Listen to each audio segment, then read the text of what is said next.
And we have, with welcome us, a fourth person who actually wrote the preface to the book. So I have been introducing Ashish already. Federico de Maria and Arturo Escobar could unfortunately not be here tonight. But we have Alberto Acosta and Ariel Saleh. Alberto Acosta, who is an Ecuadorian economist who studied in Cologne and who speaks excellent German. Therefore, he will deliver his presentation in German, and I will provide the English translation. I assume there are some people who need one. Apart from that, he has been the president of the Constitutional Assembly of Ecuador and is the one who has been promoting the idea of when we hear this context a lot. Now, Ariel Saleh is an Australian scholar activist, Saleh, to pronounce it correctly, and she's become known as the author of Ecofeminism as Politics and is the editor of Eco-Sufficiency and Global Justice. And when I was asking her, okay, what should I tell people to introduce you, she said, well, if they're interested, they can go to arielsaleh.com. So, info. Oh, not com. Oh. Important difference. Okay, that's the censored version. Okay, the censored version. Well, the uncensored version, you will have to somehow join the gang and then see what she's been telling after the third glass of wine. Okay, we will be starting with Alberto, if I'm right. So, yeah, I'll be standing next to him and trying to do my best in providing a simultaneous translation. Should be mentioned. Right. Thanks, Casey. Okay. Now we've been telling you about this wonderful book, and we are going to tell you even more about this wonderful book. We've actually sold all the 10 copies that have been available, apparently. But first of all, there are more copies available in some stores, hopefully soon. And what is even more important, it's an open access book. So you can actually have a free PDF copy in the internet, right? That's one of the secrets we think. Oh, I love telling secrets. I thought that was actually the idea, that you actually took a lot of effort and care to find a publisher who would agree to this open access solution, right? Yeah, but it was supposed to be eventually open access because he needs to make some of his costs back. Okay, so it will be open access at one. I'll talk about it. You talk about it.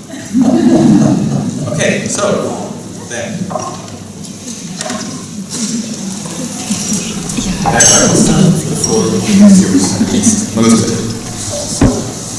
Sorry, but I can't speak in English. I will try to speak in German. I prefer to speak in Spanish, but I will speak in German. If I can, I don't know. Schon guten Abend. Ich freue mich sehr, hier nochmal zu sein. In diesem Haus bin ich schon mehrmals gewesen. Und ich habe immer große Freude gehabt, hier über solche Themen zu sprechen, die vielleicht die Welt anders zu gestalten ermöglichen. So, good evening. I'm glad to be here.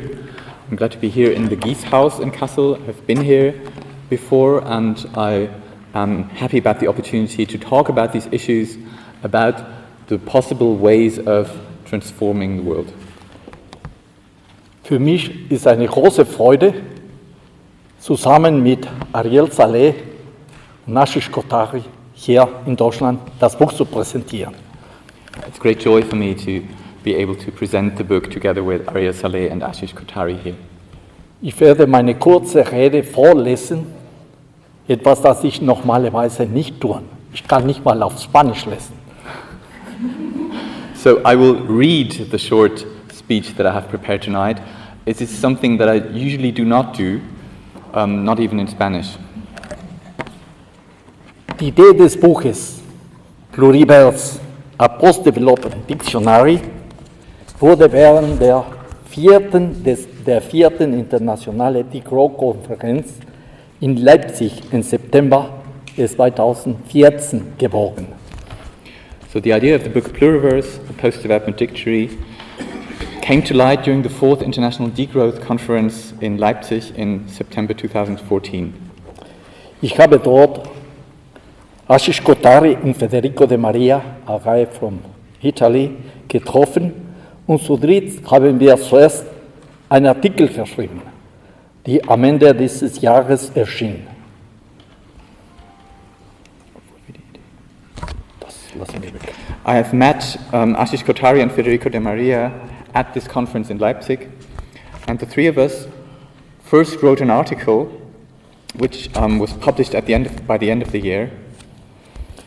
Die Idee des Buches war schon im September vor 5 Jahren im Visier. So we had envisioned the idea of this book already in September 5 years ago. Etwas später haben sie sich Ariel Saleh und Arturo Escobar von Kolumbien in die Gruppe integriert. So a little later, Ariel Saleh and Arturo Escobar joined the group. Nach 5 Jahren intensiver Arbeit besteht dieses Buch aus ungefähr 110 prägnanten Themeneinträgen von Autoren und Autorinnen aus aller Welt, aus allen Kontinenten.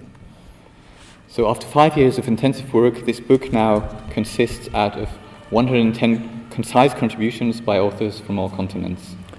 Wir haben uns die 5 Editors, die 5 Herausgeber, nur einmal zusammen getroffen, vor 2 Jahren in Barcelona. So the 5 editors actually met just once 2 years ago in Barcelona. Es war eine sehr harte Arbeit, für mich noch schlimmer als für die anderen, weil das alles auf Englisch geschah. Ich spreche kein Englisch. So for me it was hard work, it was very tough because I actually do not speak English and the whole process took place in English. Das Buch ist fertig, ohne Finanzierung, ohne Geld. Das haben wir alles freiwillig getan und wir sind sehr froh und stolz auf unsere Arbeit. So the book is finished and it has been produced without any funding, without any salaries, and we are very proud on this work.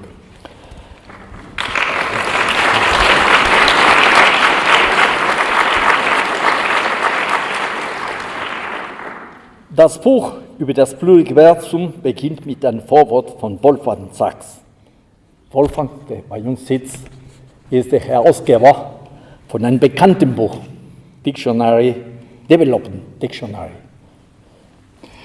So the book on the Pluriverse starts with a preface by Wolfgang Sachs, the editor of the Development Dictionary, which has been published in 1992. Das Buch sollte vor 2 Jahren erscheinen, als eine Anerkennung für Wolfgang Sachs' Arbeit. Actually, it was supposed to be published 2 years ago as a recognition and a celebration of the work of Wolfgang Sachs. Diese Arbeit ist auch eine Art Anerkennung für deine Arbeit, Wolfgang. Und wir sind froh, dass du hier mit uns bist. So this book is intended to acknowledge the work of Wolfgang Sachs, and we are happy that you're here tonight.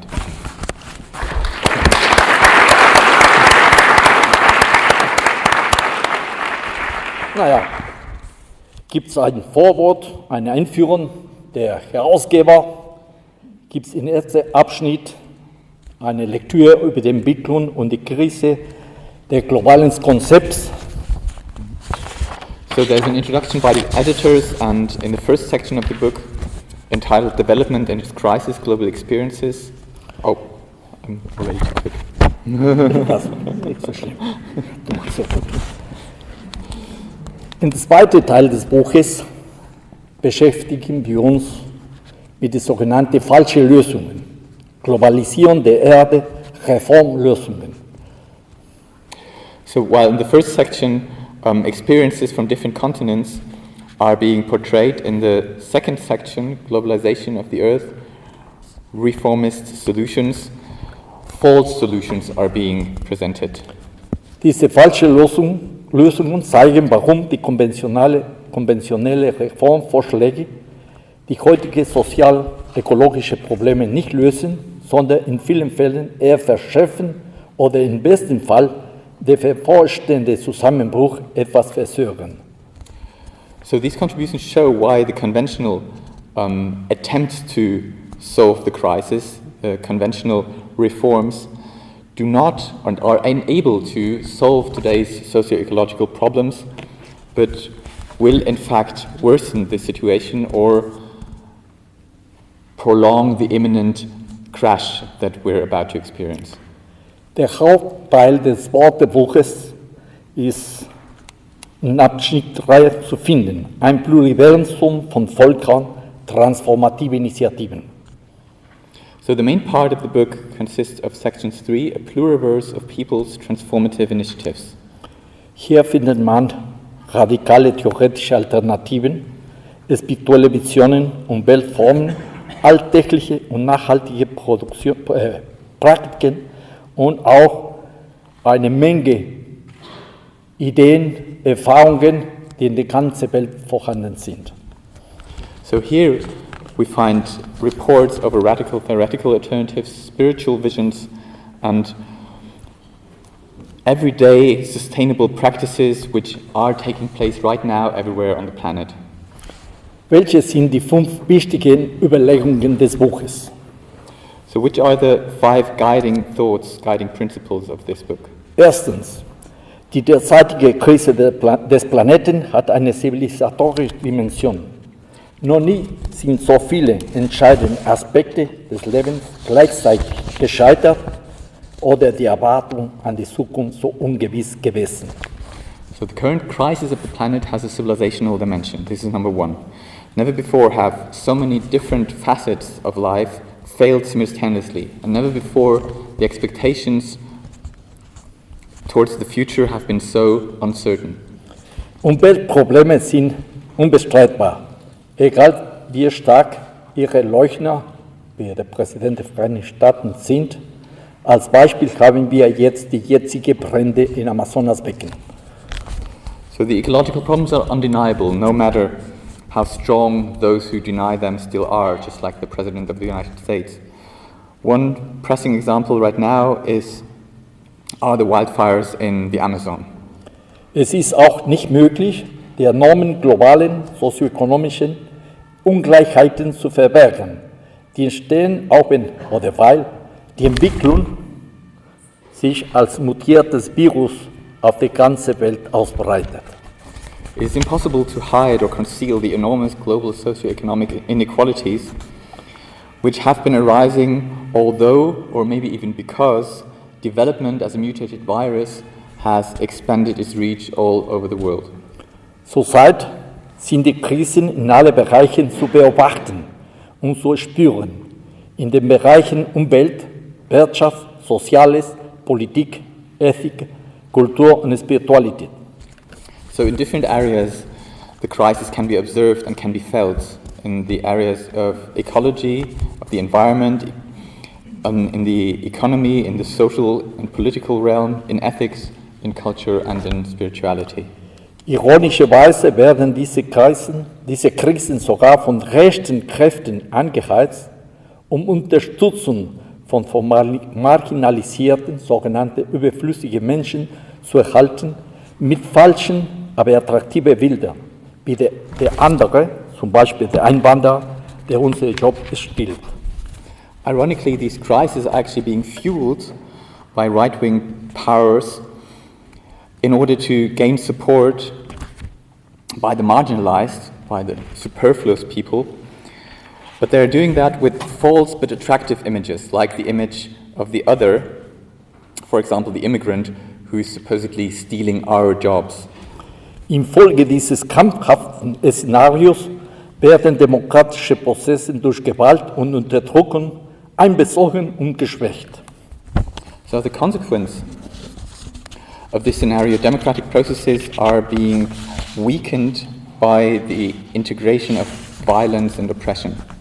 Zweitens, die Suche nach der Entwicklung zu beenden ist nicht einfach.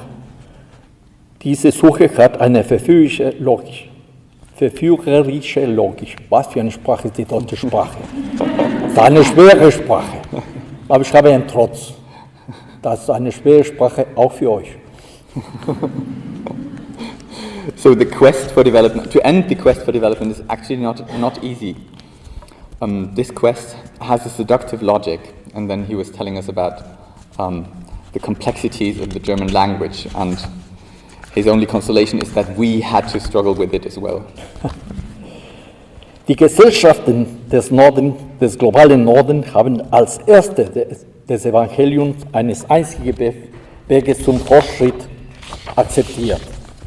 So the societies of the global north were the first to accept the gospel of the single way to progress.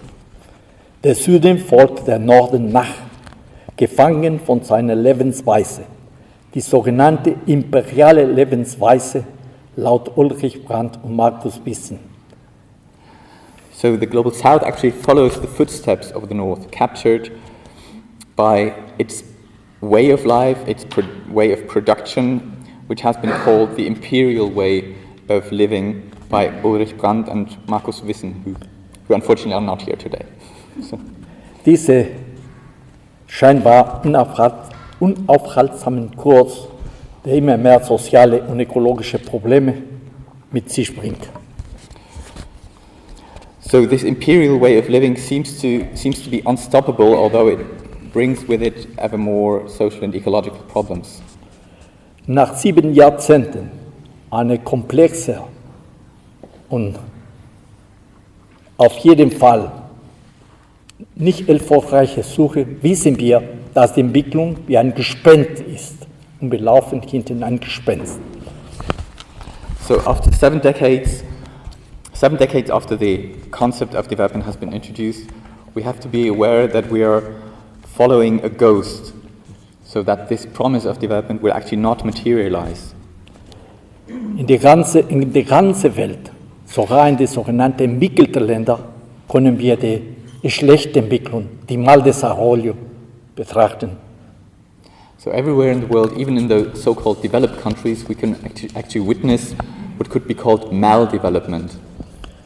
Darum sind die gleichen alten politischen Versprechungen nicht länger tragfähig. That's why the same old political promises are no longer sustainable. Sogar die liberale Ausweitung der Rechte auf alle Subjekte, wie Frauen oder Homosexuellen, die sehr, sehr wichtig sind, führen nicht unbedingt zu einer Transformation. So even the liberal expansion of rights on all subjects, which is in itself very important, would not lead necessarily to a transformation. Auch der Erhalt einiger unberührbarer Naturräume reicht nicht aus, dem dies nach einer Auswirkung auf den globalen Zusammenbruch der Artenvielfalt. So even the conservation of some untouchable spaces of nature is not sufficient because it does not have effects on the global disruption of biodiversity. Drittens, paradoxerweise konsolidiert der Entwicklungsdiskurs, die Entwicklungssuche, nur die globale Krise. 3, paradoxically, the discourse of development merely consolidates this global crisis. Diese Krise ist für bestehende Institutionen weder vorübergehend noch beherrschbar. Sie ist vielmehr strukturell und historisch. So for existing institutions, this crisis is neither transitory nor can it be controlled. It is structural and historic. Deshalb ist es dringend notwendig, über die Entwicklung hinaus zu denken und zu handeln und eine tiefgreifende Neuordnung der Beziehungen innerhalb und zwischen Gesellschaften sowie der Beziehungen zwischen Mensch und Natur anzustreben, zu denen wir gehören. Therefore, it is urgently necessary to think and act beyond development and to strive for a fundamental reordering of the relationship between societies, but also the relationships between human beings and nature, to which we actually all belong. Dazu möchte ich etwas sagen. Die Menschen sind wir nicht die Krone der Schöpfung. Die Menschen sind mittlerweile die Krone der Erschöpfung geworden. Erschöpfung. Wir sind nicht die Krone der Schöpfung. Wir sind die Krone der Erschöpfung geworden. Ist das klar? So in this context, it could be said that humanity is actually not at the top, is not the crown of the creation, it is actually more the crown of the destruction. Of the destruction. Die transformativen Aktionen müssen ins Zentrum der gegenwärtigen Systemkrise rücken. The transformative actions have to be in the focus of the current systemic crisis.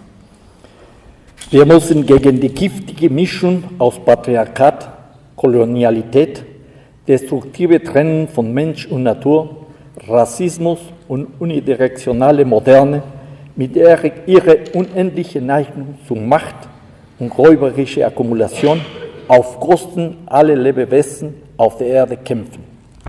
So we have to fight against this toxic mixture of patriarchy, coloniality, the destructive separation of human beings and nature, racism and unidirectional modernity, with its infinite tendency towards power and predatory accumulation at the expense of all beings on earth. Viertens, eine neue Version der Institutionen ist auf globaler, nationaler und lokaler Ebene erforderlich. Aber dieses Ziel geht über die Möglichkeiten potenziellen Planetverwalter, Caudillos oder Politiker nationaler Staaten hinaus. So a new version of the institutions is necessary on the global, national, as well as on the local level. But this objective, of course, transcends the possibilities of potential administrators of the planet or politicians of nation states and caudillos. Stattdessen muss und wird der Umbau von verschiedenen Basisgemeinden aus vorangetrieben. Die Lösungen sind mehr aus der Gemeinschaft zu erwarten, wie heute Vormittag Ashish Kotari uns erzählt hat. So instead, the transformation has to and will be promoted by different communities, and it is from them that we can expect solutions to the crisis. Fünftens, wenn wir figurativ sprechen, etwas leise sind, können wir jetzt die Zukunft atmen hören, wie mein Freund, ein bekannter Journalist, Ulrich Robert sagt. So talking figuratively, if we are quiet, we can already hear the future breathe, as my friend the journalist Ulrich Graber used to say. Es gibt schon eine Vielzahl von Alternativen, die sich am Rande des kapitalistischen Moderne sowohl in der kolonialen als auch in der metropolitanen Peripherie widerspiegelt. So there are a number of alternatives at the margins of capitalist modernity, mirrored in the colonial as well as in the metropolitan periphery. Wie Karl Marx gesagt hat, in Schoße der alten Gesellschaft steht die neue. So as Karl Marx used to say, in the bosom of the old society, the new one is being created. Aus dem globalen Norden kommen die Ökosozialisten, Ökofeministen und Akademiker der Degrowth-Bewegung. So from the global north, eco-socialists, eco-feminists and degrowth academics are coming. Aus dem globalen Süden haben wir inspirierende Begriffe wie Summa Causa oder Buen Vivir, Ubuntu, Sparage und anderen. So from the global south,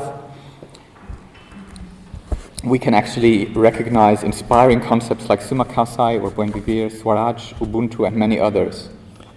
Andere globale Transformationsinitiativen sind zum Beispiel das Internationale Tribunal für die Rechte der Natur, der aus allen Kontinenten, aus Zivilgesellschaften aller Kontinenten entstanden ist. So other global transformative initiatives are the International Tribunals for the Rights of Nature and many other initiatives. Die sind alle im Buch zu finden. Das Buch, wie gesagt, existiert schon in Englisch, existiert auch in Spanisch und es gibt bald eine Übersetzung in Portugiesisch, Italienisch, wir hoffen auch auf Chinesisch, Finnisch, vielleicht auch in Deutsch. So many of these initiatives can be found in the book, which is available in English and Spanish already and is currently being translated to Portuguese, Finnish, Chinese, Italian, and maybe there will also be a German version. Ich habe hier ein Geschenk für meine Freunde. Ariel, Nashish. Das Buch ist schon in Ecuador erschienen. Okay.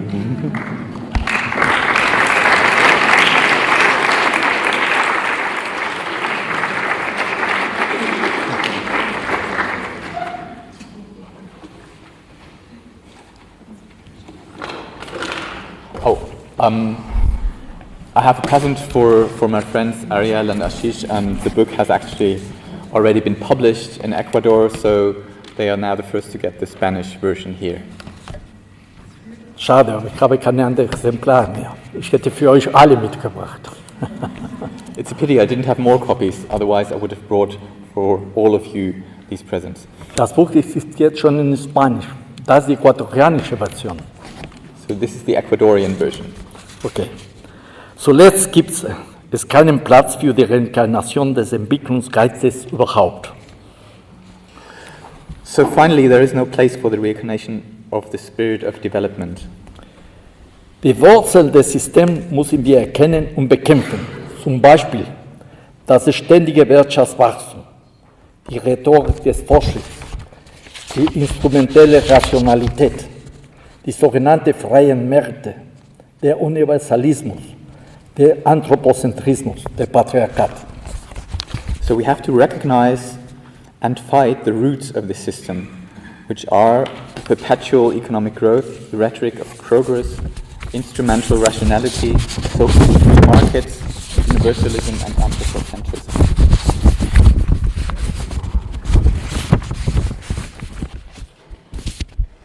Oberflächliche Lösungen werden die globale Krise nicht bewältigen. Ein postkapitalistischer und Postentwicklungshorizont mit einem starken Gespür für kulturelle Transformation ist erforderlich. Superficial solutions will not solve the global crisis. A post-capitalist and post-development horizon with a strong sensitivity for cultural transformations is required. Lassen Sie mich zuletzt ein paar Schlussfolgerungen. So let me draw some conclusions. Eine adäquate Strategie erfordert eine neue Ethik, die auf der relationalen Gegenseitigkeit und Abhängigkeit von allem, was existiert, basiert. So an adequate strategy requires a new ethics based on the relational mutual dependency, interdependency of everything that exists. Sie wird Vielfalt und Multidiversität umfassen, um die Transitionen durchzuführen. It will comprise diversity and variety in order to be able to implement the transformations. Wir brauchen Solidarität statt Individualismus, Komplementarität statt Egoismus, Nachhaltigkeit statt ständigen Wachstums, Gegenseitigkeit statt Profit, Kooperation statt Akkumulation, Suffizienz statt Effizienz, Biozivilisation statt Anthropozentrismus. So what we need is solidarity instead of individualism, complementarity instead of egoism, sustainability instead of growth, reciprocity instead of profit, cooperation instead of accumulation, sufficiency instead of efficiency, and bi-civilization instead of anthropocentrism. Das alles erfordert gemeinsame Güte und Pflege, die Reintegration der Menschheit in der Natur. Menschenrechte und Naturrechte, die gehören zusammen. Wir können keine soziale Gerechtigkeit ohne ökologische Gerechtigkeit erreichen. Und die ökologische Gerechtigkeit erfordert gleichzeitig soziale Gerechtigkeit. So this requires common goods and common care, the reintegration of humanity into nature, human rights and rights of nature, which are actually mutually dependent. There is no social justice without ecological justice and vice versa. Wir brauchen auch Einfachheit und Genugsamkeit, Frieden und Gewaltfreiheit, radikale, direkte, kommunitäre, horizontale Demokratie und auch vor allem viel Kreativität und Freude. What we also need is simplicity and frugality, peace and non-violence, radical, direct, communitarian, horizontal democracy, and above all, lots of creativity and joy. Eine angemessene Strategie wird sich an den ausgegrenzten, überflüssigen, ausgebeuteten und unterdrückten orientieren und auf dessen aufbauen. So an adequate strategy will orient itself towards the excluded, the superfluous, the exploited and the oppressed and build on these groups. Transformationen und Übergänge erfordern Zeit und die Vielfalt der Dimensionen zu integrieren, politisch, wirtschaftlich, sozial, kulturell, ethisch und spirituell. Transformations and transitions require time to integrate the multiplicity of dimensions, political, economic, social, cultural, ethical and spiritual dimensions. Brücken zwischen dem globalen Norden, die Groß zum Beispiel, und dem globalen Süden, Postextraktivismus als Beispiel, werden gebaut. Bridges are being built between the global north, which is supposed to degrow, and the global south in terms of post-extractivism. Somit ist das Pluriversum bereits in den Kosmovisionen und radikale Praktiken vieler Gruppen auf der ganzen Welt sichtbar. So the pluriverse is already visible in the cosmovisions and radical practices of many groups all over the world. Vergessen wir nicht, der Begriff des Pluriversums stellt die vermeintliche Universalität der euroamerikanischen Moderne in Frage. Let us not forget that the concept of the pluriverse questions the alleged universality of Euro-American modernity. Wie der Zapatismo in Chiapas Weise sagt, stellt das Pluriversum eine Welt dar, in die viele Welten passen. Like the Zapatismo in Chiapas wisely says, the pluriverse actually represents a world in which many worlds fit. Eine Welt, das muss man dazu sagen, in der alle Wesen, Menschen und Nichtmenschen in gegenseitiger Würde und Achtung zusammenleben können, ohne eine einzige entwickelte Welt, die auf Kosten der anderen Welt lebt, wie es in unserer Zeit so grausam der Fall ist. So this is a world in which all beings, human and non-human, can live together in mutual dignity and with respect, without the vision of one single so-called developed world which lives at the expense of others, which is now so cruelly the case. Und das erfordert immer mehr Demokratie, nicht weniger. Vielen Dank. And this always requires more democracy, not less. Thank you. Das war so gut gemacht. Vielen Dank. Ich habe den Text bekommen vorher, sonst hätte ich das nicht so gut gemacht. So, who will be next? Ashish, Arya?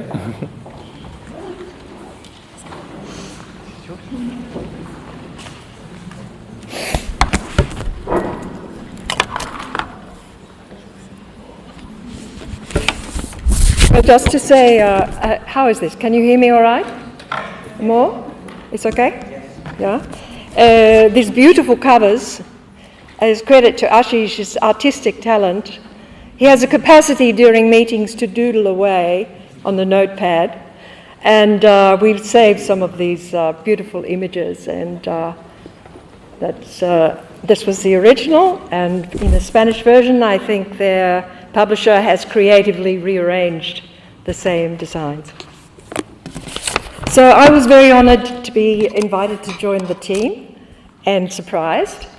I'd been and very happy because I'd spent a number of decades working as an activist and theorist back and forth between workers, women's, indigenous and ecological struggles, always looking for a common denominator, always looking for a meeting place.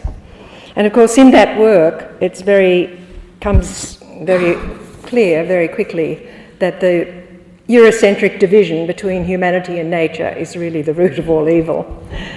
And the way to mend it, of course, is to move from a civilization grounded in production to one grounded in the values of reproduction, because it's the reproduction of life. So we live in a time, a civilization which is all but finished, which is based on a war against all life, and we are looking for life-affirming alternatives in this book, and there are so many. In my own work as a feminist, of course, it was clear that my agenda was to bring feminism to the book. It would have been nice if we'd had 2 men and 2 women, perhaps, but anyway, that's the way it worked out. My own work is reconstructed Marxism of some sort, and I suppose I called it an embodied materialism, so you get the feminist take on that, but it's a decolonial, materialist, eco-feminist sort of perspective that I bring. But there's only one chapter in the book on ecofeminism. I think there's about 5 or so feminist inspired chapters. Wendy's is one, and on body logic. Was that right? Body politics, sorry. Yes, body politics. And several others, which I'll give you a flavour of in a minute. I'm particularly interested in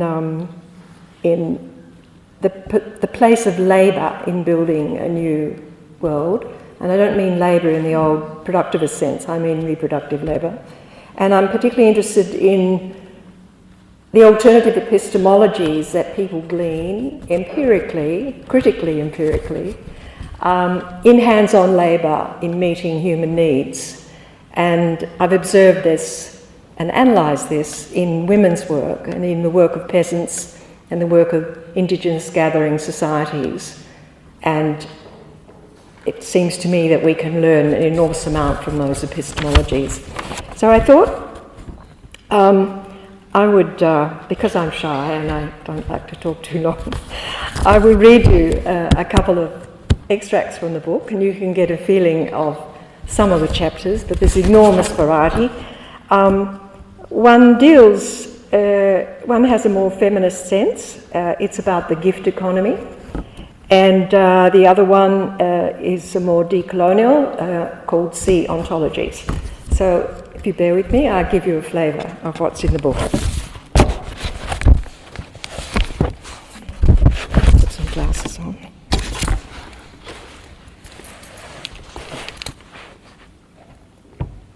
So this is from Simone Guerra, called Gift Economy.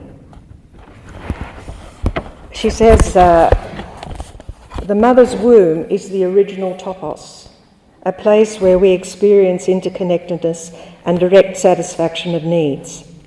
It might be considered a model of the gift economy.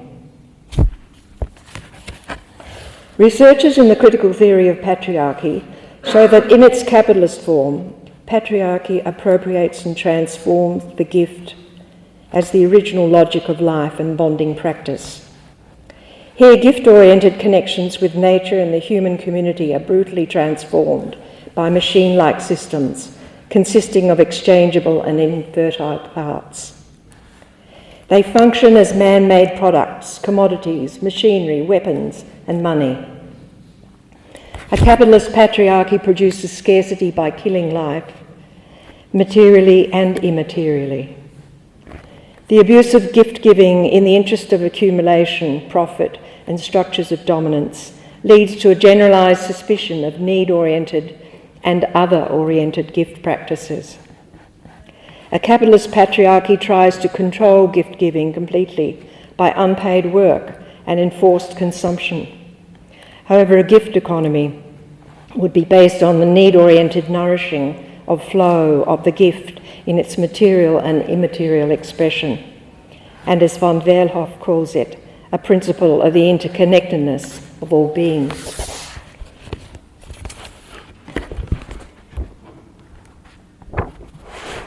Now the essay on the entry on sea ontologies is by Karen Ingersoll.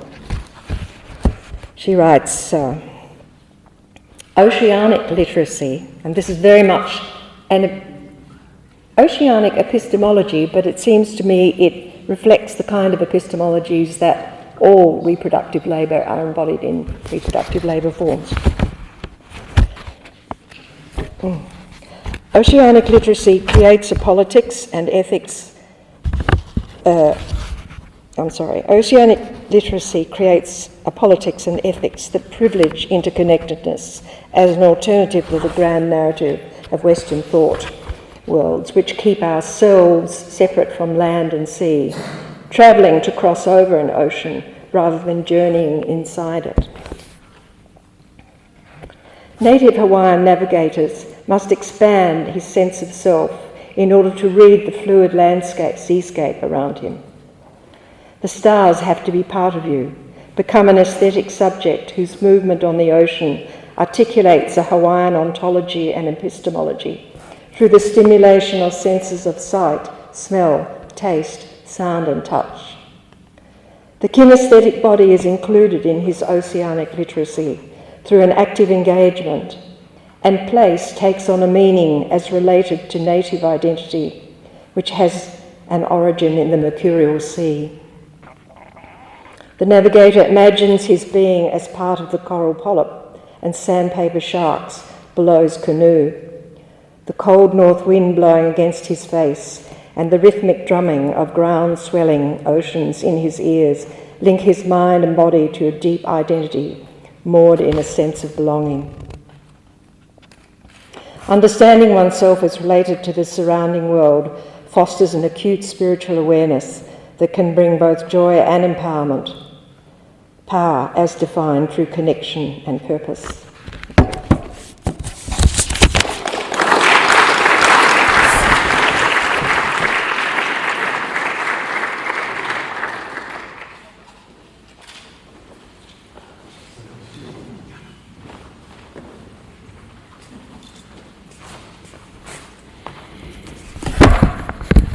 Wow. I'm sorry to be up here again. So you have to listen to the same voice again, but I'm going to be quite short because I think Alberto and Ariel have already covered quite a lot of ground. Maybe a couple of personal reflections on the journey. So in 2014, when at the sidelines of the Degrowth Conference, when Alberto and I initially talked about this, he spoke no English and I spoke no Spanish. And we still managed a 1-hour conversation. I have no idea how, but we managed it because possibly our wavelengths were in some sense similar, and conceived along with Federico, who then came in and helped us subsequently, not in that 1 hour, but after that to help us translate. Managed to conceive of this book, and I think that's pretty amazing, and it shows that language doesn't necessarily need to be a barrier, right? Language as in spoken or written language, but there are other languages that can connect us together, including emotions and feelings and so on. He has gone on and learned English pretty well, though he's shy speaking it, but I have not learned Spanish. And so I have to pay homage to you for having done that, where I have not been able to. But I did learn a lot of other things from the co-editors. A constant infusion of ecofeminism, thanks to Ariel. And I have to say that even though I think I am not masculinist in that sense or patriarchal in that sense, there was so much that I learned which was actually masculinist in me, subconsciously, which Ariel kept pointing out, and I think somebody told me a nice definition of a teacher the other day, that a teacher is somebody who makes you want to improve. And so thanks, Ariel, for being a teacher in that sense. Alberto, being a politician, kept pointing out that, yeah, it's great to talk about transformations, but we also need to talk about transitions towards that transformation. And this is something that we often forget, because we sometimes live in this black and white world where we say everything needs to be this ideal and we need to jump from here to there. But of course, having been a minister for a few months before he quit, he does realize that you also need to figure out what are the pathways of getting there, and you can't really jump from here to there. and make that quantum leap without also knowing what are these pathways of transition. And this is something that also led us to think about including entries that we may not actually have otherwise included. Because when we set out, the five of us started discussing, okay, what is post-development and what's an alternative? What do we include and what do we not include in this, right? So we listed out the criteria, we talked about the kind of things that Alberto has already mentioned, that it needs to be stuff that challenges patriarchy and capitalism and statism, etc., everything that I put up on the slide earlier today. But then there were obviously positive things happening in different parts of the world, which may not quite be so easily categorized as being transformative. For instance, let me give you an example. I don't know if some of you are involved in eco-villages, but there's an eco-village movement around the world, right? There's a global eco-village movement. And some of them are truly transformative and radical. Some are kind of a little bit fuzzy about it. Some are like, okay, reformative, or some aspects of what they do are reformative. And that's true of all of us in some sense or the other.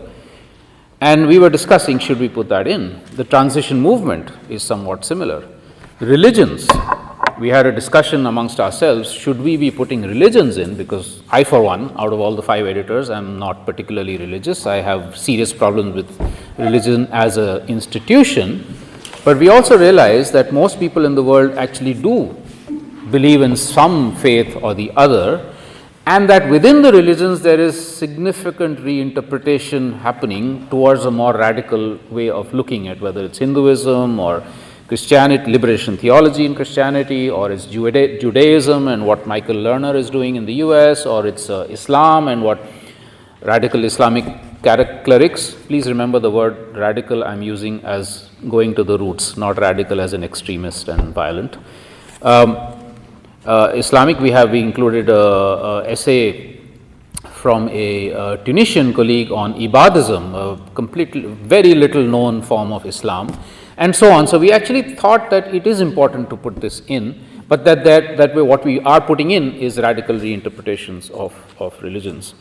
But some people might, like some of our orthodox leftists might frown at this and say, oh gosh, you put religions into a book on post-development. And I think this is where it's a very interesting journey for us in terms of also being able to break down ideological walls. Because when you have a movement on the ground, any radical movement, the kind of examples that we've been giving today, they don't necessarily think of, okay, I'm Marxist, or I'm Gandhian, or I'm Trotskyist, or I'm XYZ. They're talking about how do we achieve justice in ways that we think is possible and fair and feasible and so on. And at least in India, we see that these movements kind of cut across these ideological barriers that us intellectuals put. So I won't sit in the same room as a Gandhian if I'm an orthodox leftist, and I won't sit in the same room as a orthodox left or a leftist if I'm a so-called pure Gandhian. So Gandhi himself would have very happily sat with Marx, and Marx would have very happily sat with Gandhi. So it's really important, I think, and part of the journey in this book, that we have tried to think of these ideologies not as being walled into boxes. I want to acknowledge also our authors. We have 120, I think approximately 120 authors in this book. Every one of them gave us an essay, sometimes after a little bit of persuasion, but gave us an essay. Not a single one of them asked for any honorarium. That's amazing, right?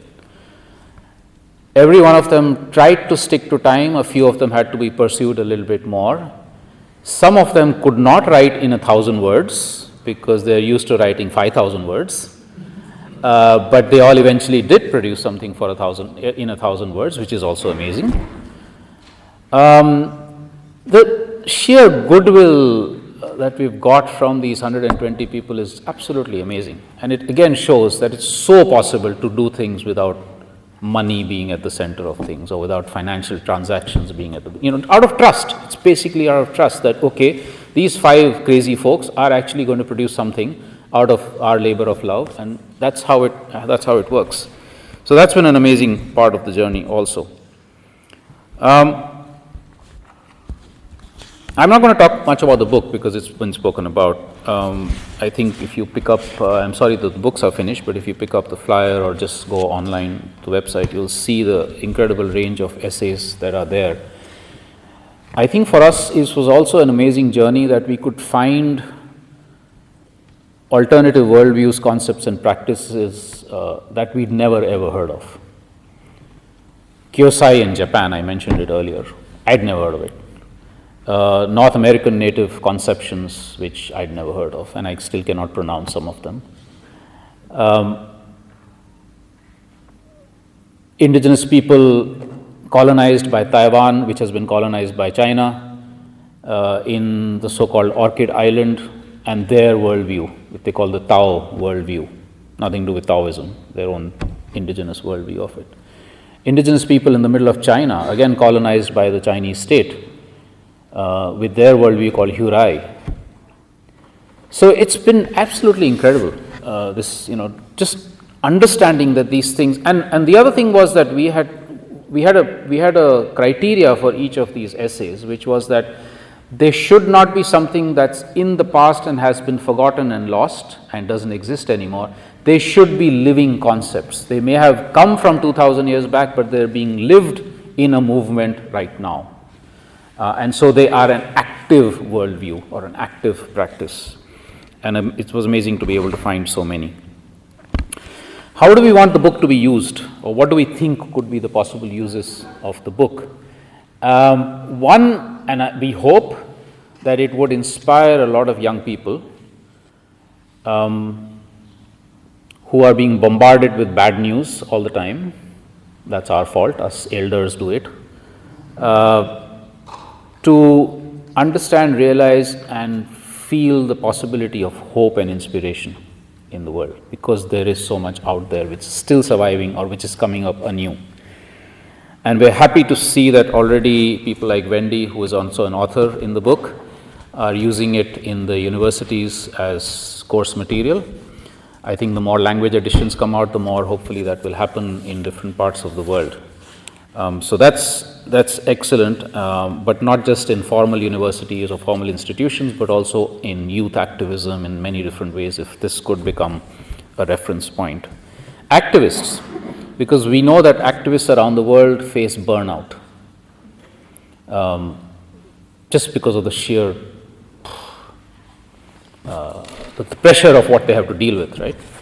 And so texts like this, or along with the texts, maybe interviews and movies and things like that, do help to inspire and move us out of this burnout situation or the situation of cynicism and nothing is working, etc. So we hope that this is something that could also be very useful for activists of all kinds. We hope it could be useful for the regional global networking of alternative movements around the world, such as the Global Tapestry of Alternatives, as a kind of a text that could be used. We're hoping that once it's up on the website, and I will talk about the open access thing in a minute, once it is available for open access, that we can actually make it a living digital book, which is to say, we realize even though there are 110 essays, there's so many gaps, so many things we could not cover, things that we wanted. For instance, there is no essay on nomadic pastoral worldviews. We were trying to get one. We actually did get a draft on a Tuareg worldview from Northern Africa, but it didn't get finalized. So that's a big gap. There's lots of gaps. I'm sure there's a number of different faiths, spiritual traditions, etc., that are missing. A number of other alternative concepts that are missing. So we hope it will become a live book in that sense. If any of you has a brilliant idea about what you'd like to contribute, things that are missing in this, then please do let us know. As far as the Creative Commons is concerned, yes, we took a very conscious decision that we wanted to publish this not as one of the big commercial publishing houses. for reasons for ethical reasons. So we went to a small Indian publisher. We wanted to publish in the global south. We went to a small Indian publisher who has been extremely open about how it's to be published. He's been very, very open about all kinds of things. The only request he has made is that because it costs money to produce a book and to then send it around different parts of the world, that the open access thing be postponed a little bit. So it's Creative Commons, which means it's open for anybody to use, to translate, to reproduce in any which way you want. But he has simply said that, okay, don't put it out completely on the open right now because I do want to make back my costs. That's it. So we have negotiated that maybe 6 or 8 months it will not be open access. However, we have told him, and he has agreed to this, that if anybody requests a PDF copy, we're free to send it to you. So if any of you want it, don't want to buy it, and you want a PDF copy, just send an email and we will make sure. And there are individual chapters which are already up in different websites. For instance, there's a website on democratic confederalism which has put up 8 of the essays relating to democracy from here.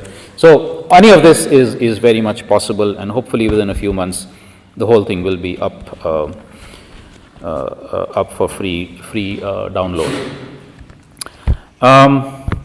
So basically, yeah, that's a little bit from my side about the journey and how we hope that this book could be useful. Apart from the languages Alberto mentioned, we're also hoping that there could be a Hindi version. I'm trying to get somebody to actually get excited enough to do a Hindi version.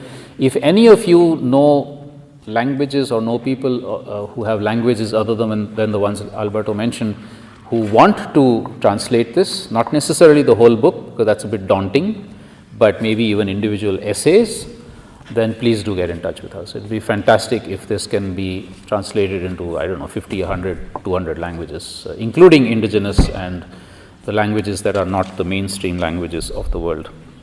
Let me end by talking about a second book, which I think is kind of finished, but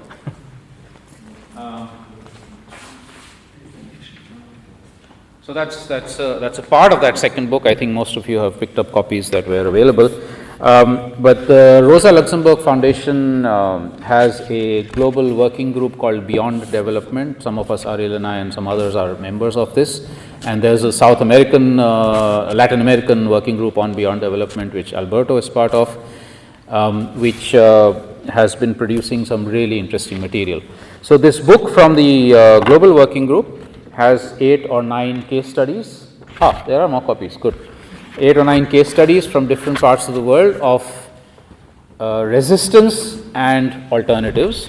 So there's from Venezuela, from India, from South Africa, from Ecuador, and from Greece and others.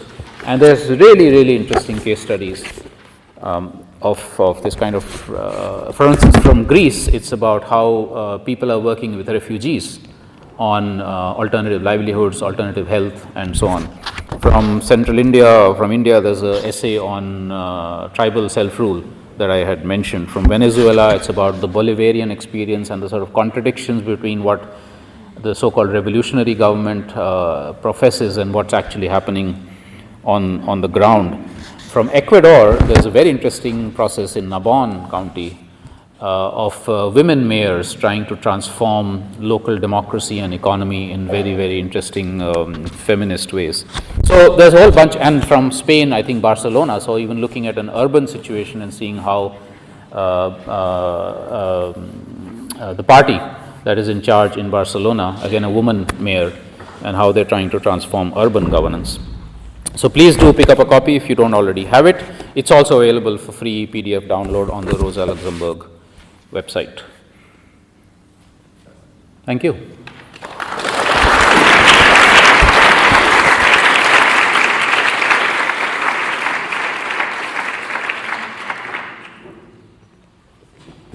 So I would invite the editors to maybe once more take a seat in the front row so that we can still have some questions, comments, answers, the usual. Provided you're not already tired and exhausted and would just like to leave with is of course perfectly okay. Yes. Maybe we can make a photo.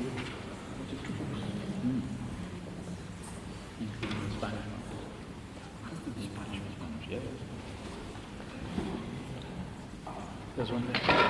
Oh, crazy. There's no one else?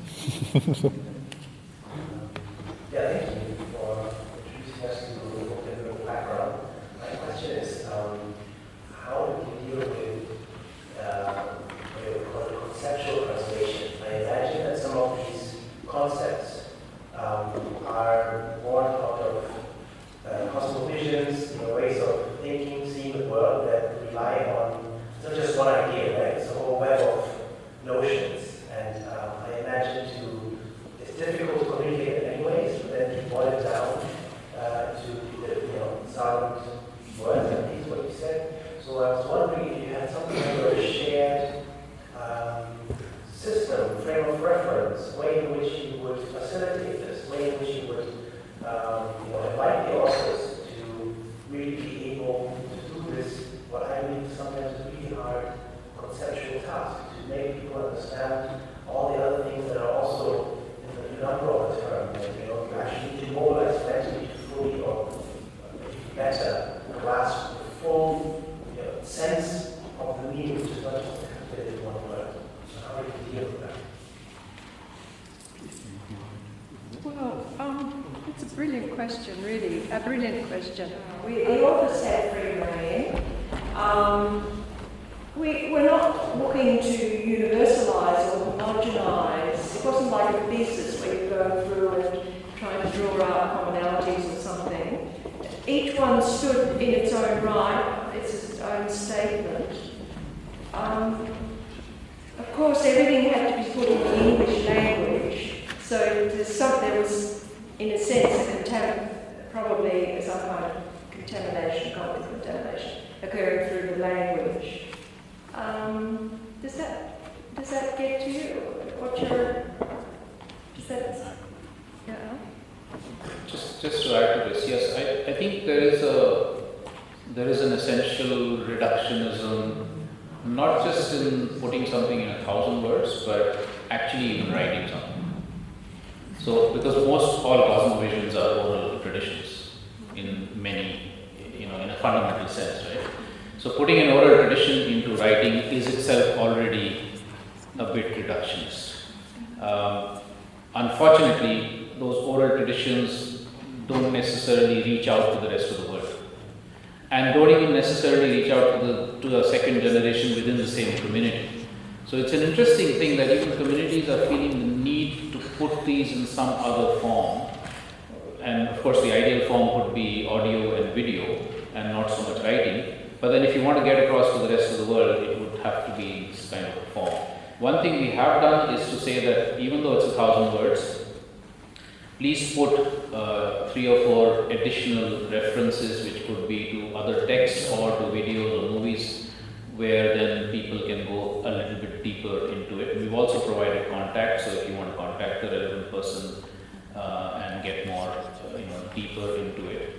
And we are hoping that through processes like the Global Tapestry, these people could get involved so that the depth and complexity of their experience could actually then be made available also in some face-to-face or some form, some other forms.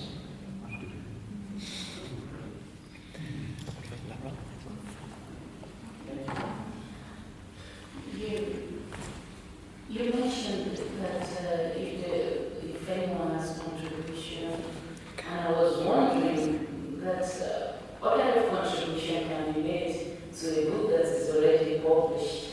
And then this is it's not really a question, but maybe an appeal that what avenue do you have in case you are a venue for upcoming scholars who are interested in decolonial work like me?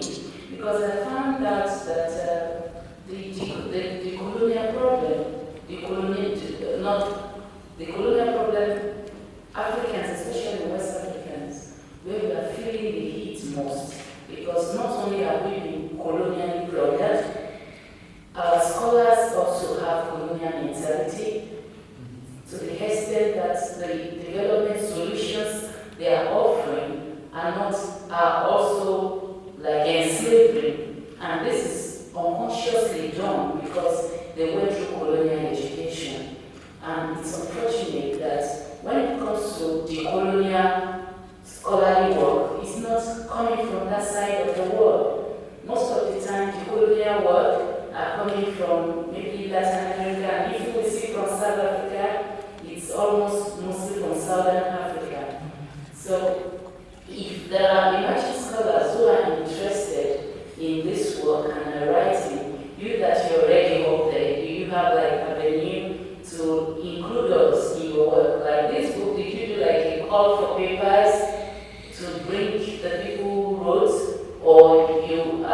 like you select from your word of like team that you work together. Thank you. You didn't understand my question. I couldn't, I don't think it's... Oh, it's working. Is it not? I couldn't fully hear your question, I'm sorry. There's a little bit echo in the room.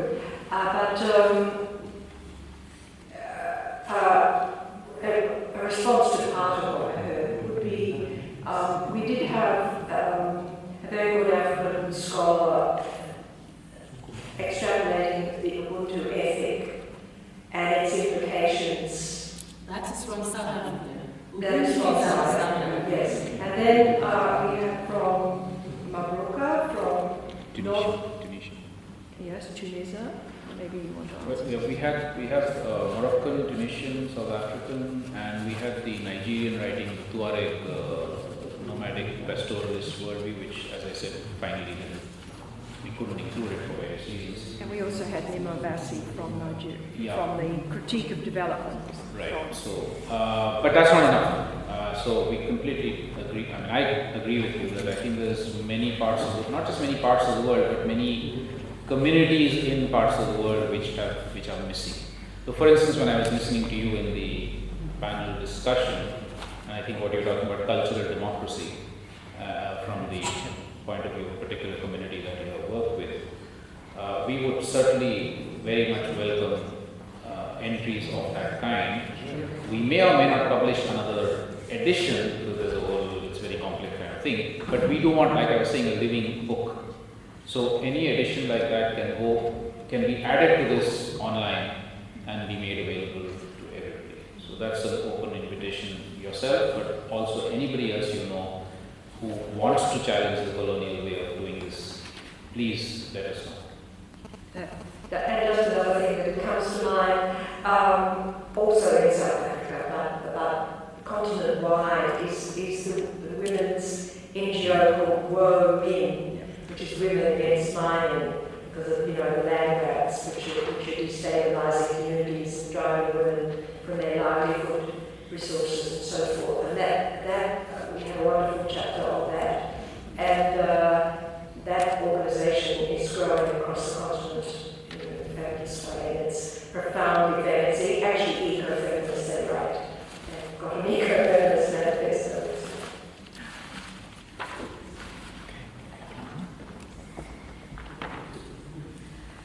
Thanks very much. Sounds amazing. I can't wait to get my hands on the book and I promise I will buy it. My question is, and I'm really interested to know how you found all of these 120 contributors actually. But my question is a bit different. So I'm not in the field of post-development studies. I'm really enjoying learning about it. But I'm interested in, I've been exploring all kinds of different visions of utopias or alternatives to capitalism or neoliberalism.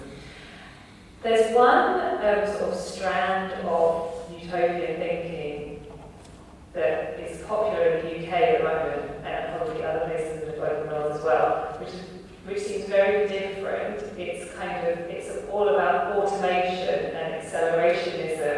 So fully automated luxury communism, full automation with universal basic income, all of this kind of these kinds of visions, and I'm wondering where your book stands in relation to that other strand of sort of utopian thinking and alternatives.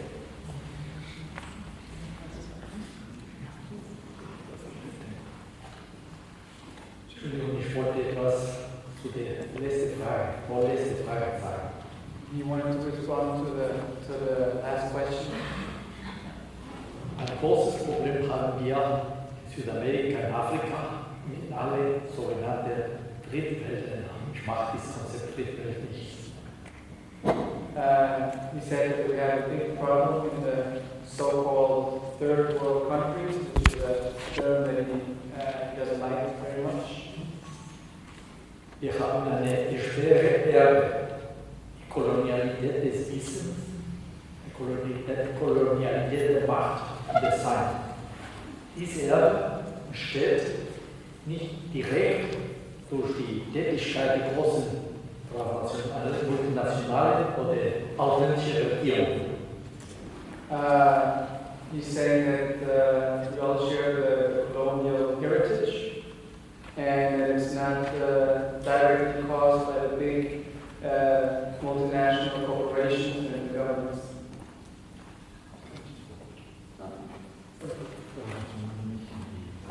Yeah, the big transnational forces.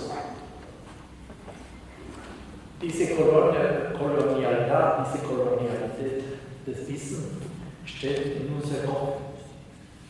Ja, und das ist schwer rauszukriegen. This coloniality of knowledge is fixed in our brains and it's very difficult to get rid of. Die meisten Wissenschaften, so hat die Gesellschaft als solche, glaubt, dass wir uns entwickeln müssen, in dem Sinne, wie sich die reichen Länder entwickelt haben. Society as a whole thinks that we shall develop in the fashion that industrialized nations have done. Das ist die eine Seite der Medaille. Die andere Seite der Medaille ist, wir akzeptieren nicht unsere eigene Lösung. Wir vernachlässigen, wir marginalisieren unsere eigene Lösung. Und das ist ein großes Problem. And that is just one side of the medallion. We don't accept, we don't acknowledge, and we don't attend to our own solutions. Dieses Buch hilft, etwas von dieser Kolonialität des Wissens, etwas entgegenzuwirken. This book, in a way, is a response to this coloniality of knowledge.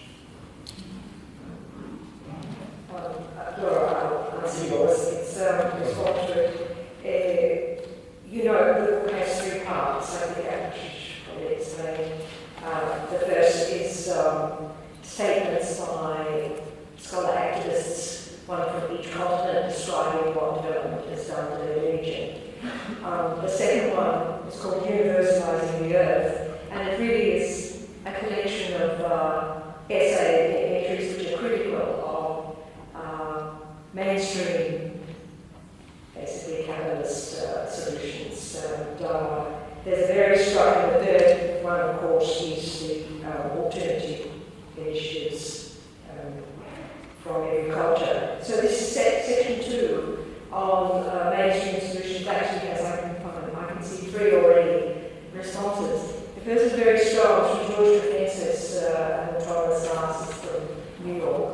And he writes on digital tools, and he writes a critique, it relates to Africa, of the pillaging of the Congo for the minerals and resources which are essential for the IT industry, and the terrible social and sexual disruption that is going on as a result of that extractivism.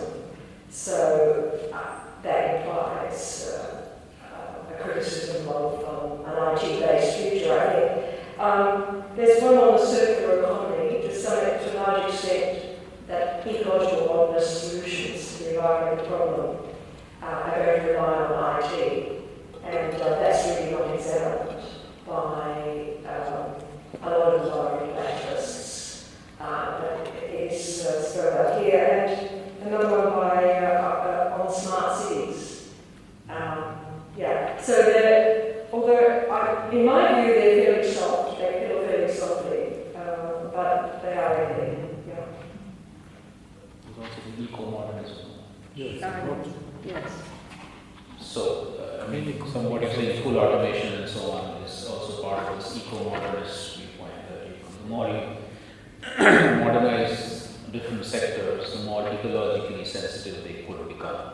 That's the kind of view, which includes automation. So, our view would be very, very critical of something like that. I mean, where is human agency if everything is automation? That itself is a crucial question that has to be asked.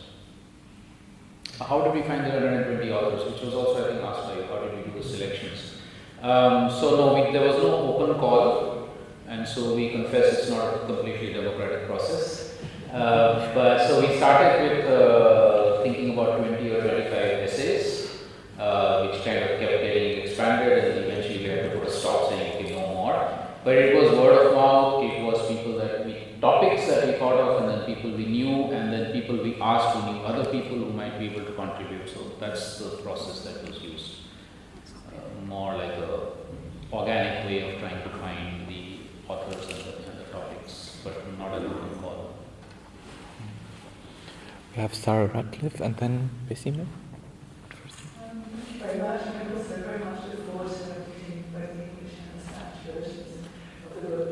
Sorry, I look forward to reading both the English and Spanish versions of the book.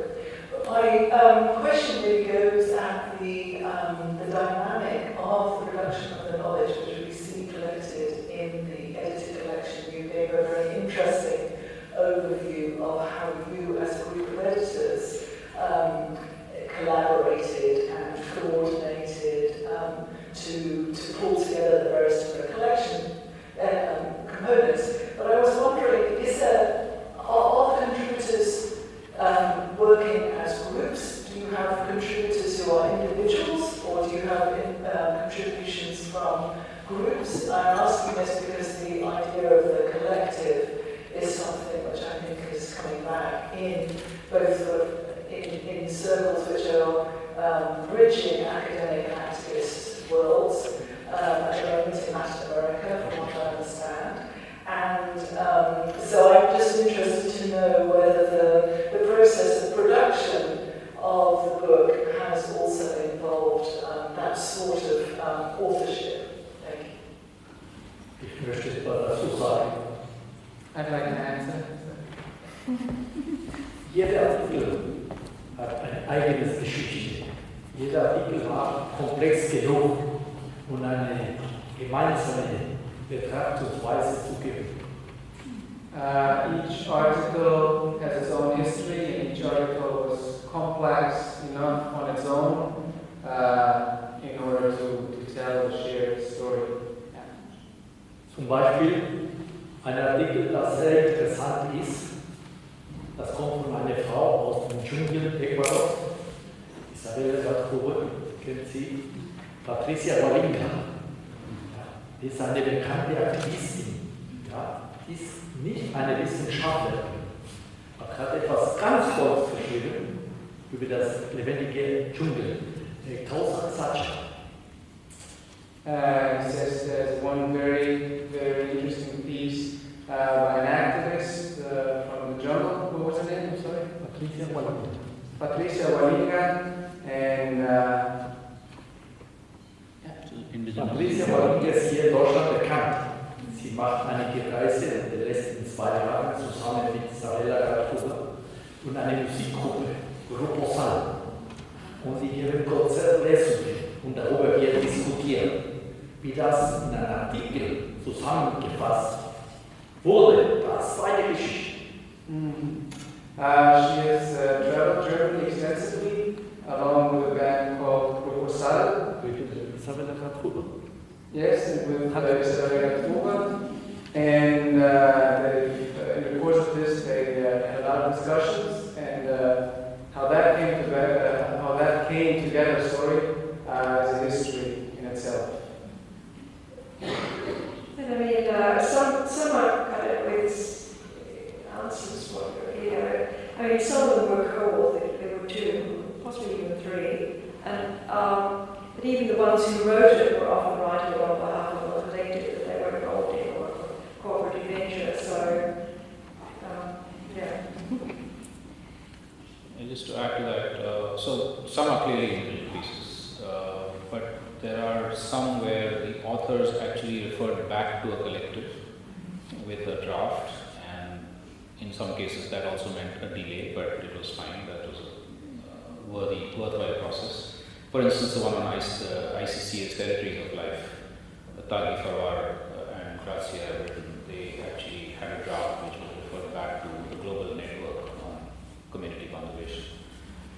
So there are, I think different people have used different processes, but I think it's also very important to realize that even if many of them are by individuals, they're actually based on being part of a community or a group process.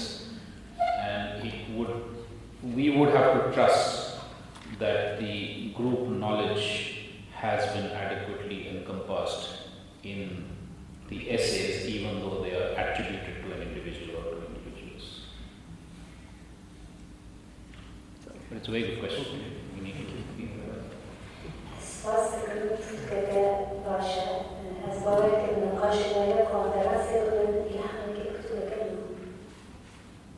Ich danke euch, dass ihr dieses Buch gemacht habt. Sorry. That you created this book, and I think these discussions now they can be inspiration for a new book.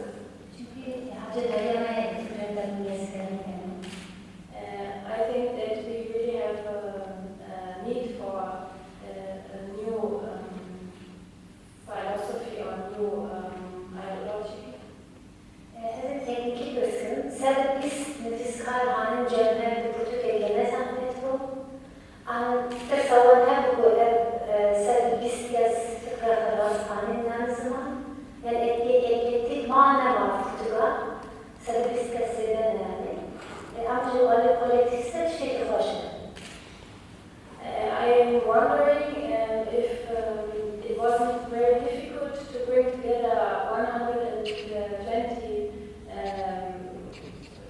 writings, and how you dealt with this also. So if you have trusted that there is no contradictions, or how you dealt with this, and how you dealt also with not being too eclectic. No? So what was it? What was the last bit? Eclectic. Ah, okay.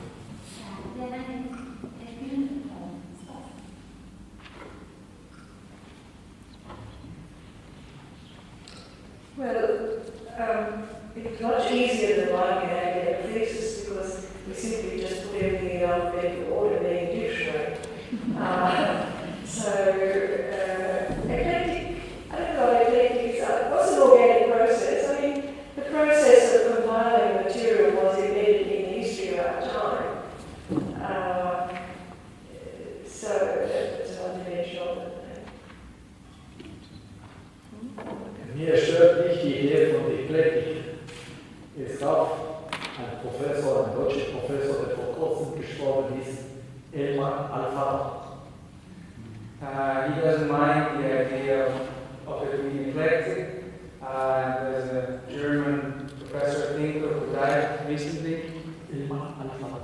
Elmar Alfaro. Er hat vorgeschlagen, wir sollten mehr eklektische Prozesse und Gedanken durchführen.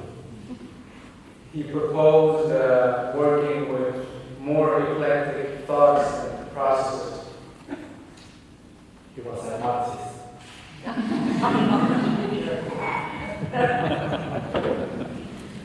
Just to add, I think that we had a very clear ethical bias in putting together the entries. So when we wrote to the authors, we already had some sort of framing in mind about justice and sustainability and equity and so on.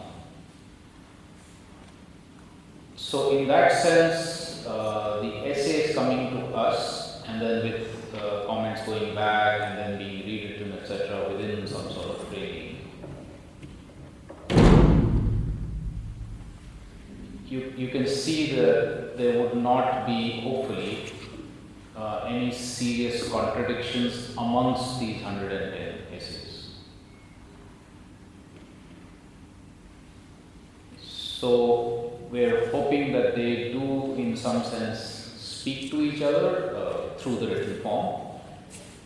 And we actually were also toying with the idea of bringing these 120 people together in some way and having a dialogue. If somebody has the resources to enable us to do that, please do come and tell us. Ich möchte noch dazu sagen, dass wir nicht in einem leeren Raum gearbeitet haben. Wir hatten nun schon eine gewisse Erfahrung miteinander. 3 von uns haben wir gemeinsam einen Artikel geschrieben. über das Mobilier, Sparage und Possibility. We would like to add that they had not been working in an empty space either. They had known each other before and collectively written an article on when you need Swaraj and possibilities.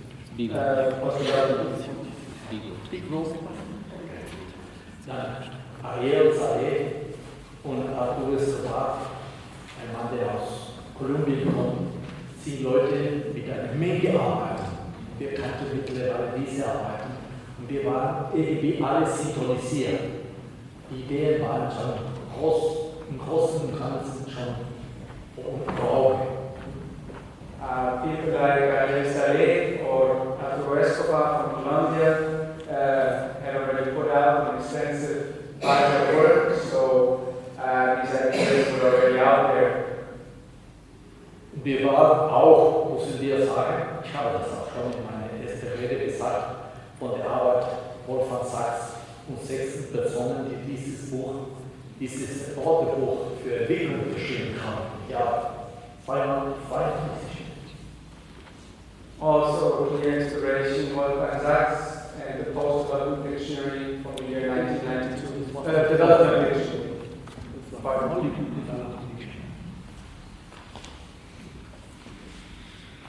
Okay, wir haben noch eine letzte. Oh.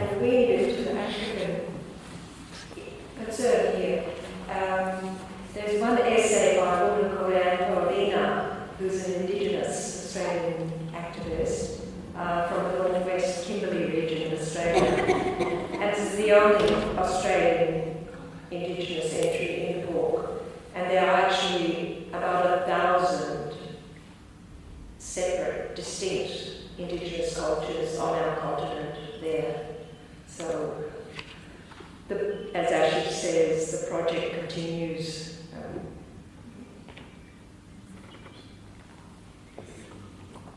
I also just wanted to recognize one of the authors that has not yet been recognized, and that's our friend Aram. What? Yeah, you're one of the authors.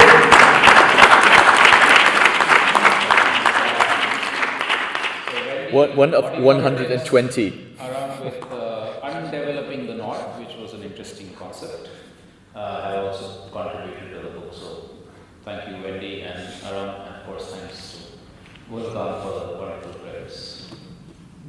Okay. Okay, thanks for mentioning that. I had told him to do that. We have one last question, and after that, I guess we will call it a day and finally have dinner somewhere. Michael. Amazing that I have a chance to ask one last question. First of all, thank you very much for your words and for collecting all these alternatives. It's really inspiring. And my question is, as a former development actress, I'm very interested in how those ones who are actually supporting and maybe reproducing the system, how those ones reacted to your book, and if they did already. So, do you have any feedback of them? Are they maybe even inviting you for discuss your book and your ideas in development institutions? This would be very interesting. Thank you. But the book is too new for that. We do hope that, but the book is part of a long history of kind of stuff that the editors and others have been doing. And at least in the Indian context, there's increasing interest in, for instance, management institutions, commerce, colleges of commerce, scientific or hardcore scientific institutions beginning to open up and invite people like me to come and talk to their people. So, their students and faculty. So I think a book like this could perhaps, hopefully, maybe open up those spaces even a bit more. The question will be, how far do we go in these dialogues? So for instance, suppose hardcore writing, suppose Ku Klux Klan invites one of us, or in India's case RSS and BJP invites one of us to actually talk about it. Should we or should we not go? I'm leaving that as an open question just now. But so I think we must dialogue with all the different opinions and sides. but there might be a few limits that we might not want to cross in who we dialogue with.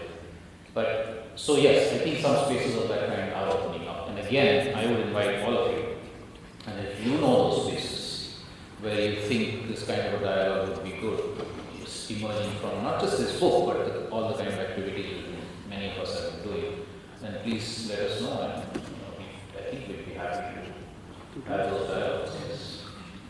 Just a caveat to that, which is that capitalism is infinitely flexible and repressive tolerant. It's an expertly repressive tolerance. So it's very likely even radical ideas like this can be absorbed and turned to the advantage of those in power. Das hat schon geschehen mit der Idee für Bürger. Die wurde von den Vereinten Nationen im Rahmen der sogenannten grünen Ökonomie integriert. Das ist der Kapitalismus, That has already happened, he says, with the ideas of when we hear that have been taken by the United Nations, the green economy, United Nations, and that's perverse capitalism is a perverted thing.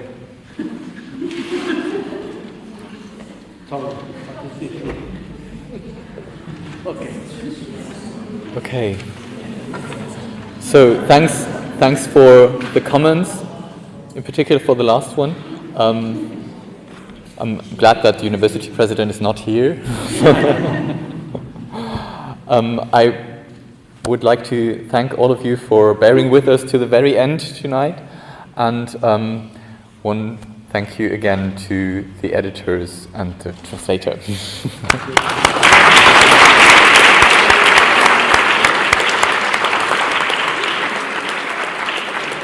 So I guess all that is left is that I hope to see you tomorrow morning for the panel or maybe for the network meeting.